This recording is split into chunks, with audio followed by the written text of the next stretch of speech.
Halo semuanya, selamat datang di video UAS Komunikasi Organisasi bersama saya Fatia Azkia Rahma dengan NIM 112305100000179 dari kelas KPI 4F. Di video ini saya akan mereview 5 penelitian skripsi yang mengangkat tema komunikasi organisasi dari berbagai latar, mulai dari media komunitasnya, instansi pemerintah, pendidikan, hingga dunia usaha. Masing-masing penelitian menggunakan pendekatan teori dan metodologi yang berbeda-beda. Dan dari sinilah kita bisa melihat luasnya peran komunikasi dalam menjalankan organisasi. Mungkin selama ini kita menganggap bahwa komunikasi hanya soal berbicara dan juga menyampaikan pesan. Tapi kalau kita bicara soal komunikasi dalam organisasi, itu jauh lebih kompleks. Komunikasi dalam organisasi bukan hanya soal menyampaikan informasi dari atasan dan ke bawahan, atau sebaliknya, tapi juga tentang bagaimana membangun hubungan kerja, menyampaikan tujuan, menyelesaikan konflik, bahkan membentuk budaya kerja yang produktif. Tanpa komunikasi yang baik, organisasi bisa mengalami miskomunikasi, kehilangan arah, atau bahkan konflik internal yang berdampak besar pada performa karyawan dan keberhasilan organisasi secara keseluruhan. Dan menariknya, bentuk serta strategi komunikasi dalam organisasi bisa sangat berbeda, tergantung pada konteksnya. Organisasi media komunitas, pemerintah, pendidikan, dan juga bisnis semua punya pendekatan komunikasi yang unik. Nah, di video ini saya akan membahas dan juga mereview 5 penelitian skripsi yang masing-masing mengangkat fenomena komunikasi organisasi dari sudut pandang yang berbeda. Ya, penelitian yang pertama ditulis oleh Elma Diah Agustin dari UIN Syarif Hidayatullah Jakarta. Judul penelitiannya adalah Komunikasi Organisasi di Radio Baladeka dalam Membangun Eksistensi di Era Digital. Penelitian ini menggunakan pendekatan kualitatif fenomenologi dan didasarkan pada teori informasi organisasi milik Cartwright yang menekankan pentingnya proses komunikasi untuk menangani ambiguitas dalam organisasi. Latar belakang penelitian ini berasal dari tantangan besar yang dihadapi radio komunitas, terutama di tengah dominasi media digital seperti podcast dan juga YouTube. Namun, Radio Baladeka tetap berupaya mempertahankan eksistensinya sebagai media alternatif warga.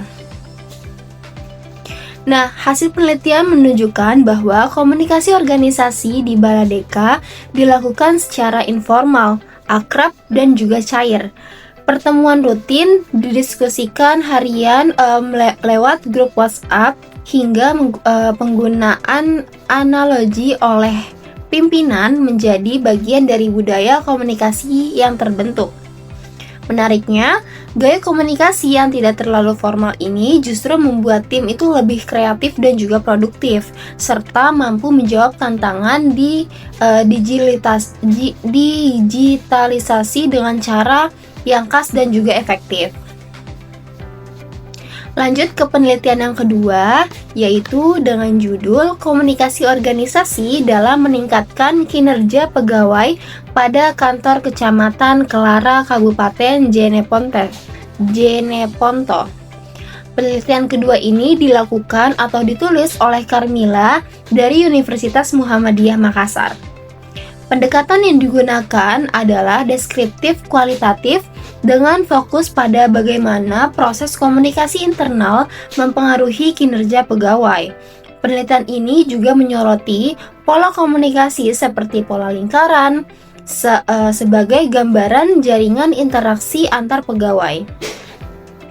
Nah, hasil temuan utamanya menyatakan bahwa komunikasi organisasi di kantor Camat Kelara cukup baik.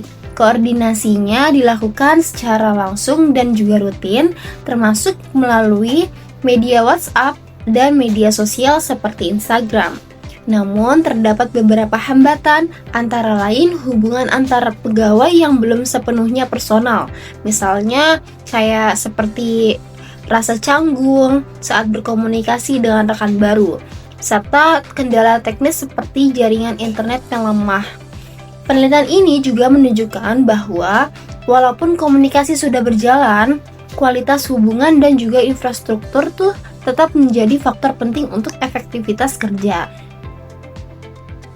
Lanjut ke penelitian ketiga atau skripsi ketiga.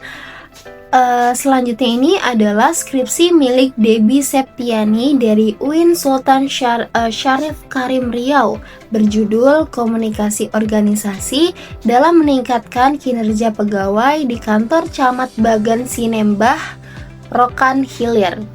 Penelitian ini menggunakan model arus komunikasi organisasi dari Gibson, yaitu vertikal, horizontal, dan juga diagonal. Metodologinya bersifat kualitatif deskriptif. Nah, dalam konteks ini, komunikasi verbal itu terjadi antara atasan dan juga bawahan.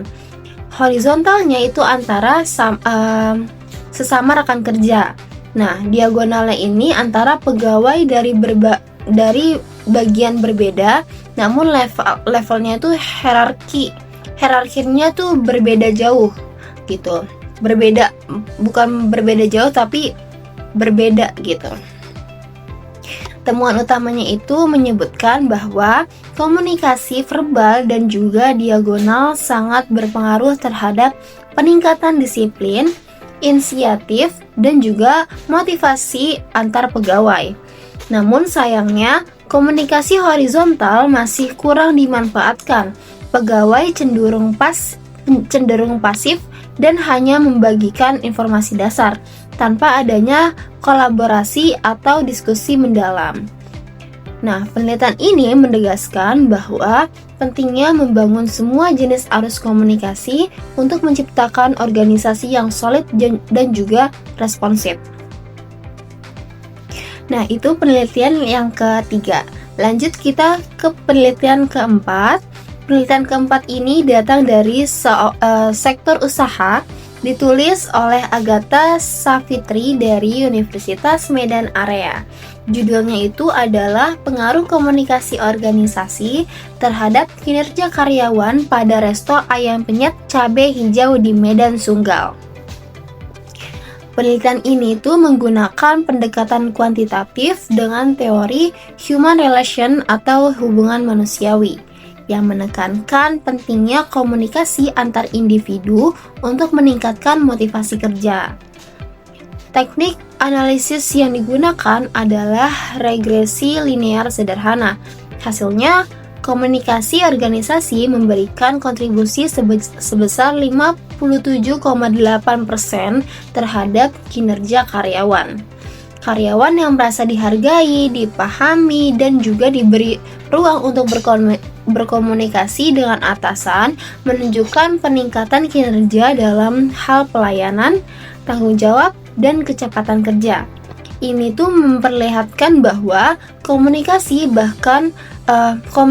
bukan hanya soal informasi, tapi juga soal relasi emosional dan psikologis dalam lingkungan kerja. Kita masuk ke penelitian akhir atau penelitian kelima, skripsi kelima. Nah, penelitian terakhir ini tuh ditulis oleh Hesti Rizky Amalia dari Universitas Islam Riau. Judulnya itu adalah Komunikasi Kepala Sekolah dalam Meningkatkan Kinerja Guru di SD Negeri 137 Pekanbaru. Nah, pendekatan yang digunakan adalah deskriptif kualitatif dengan landasan teori dari Harold Laswell yang menyoroti fungsi komunikasi.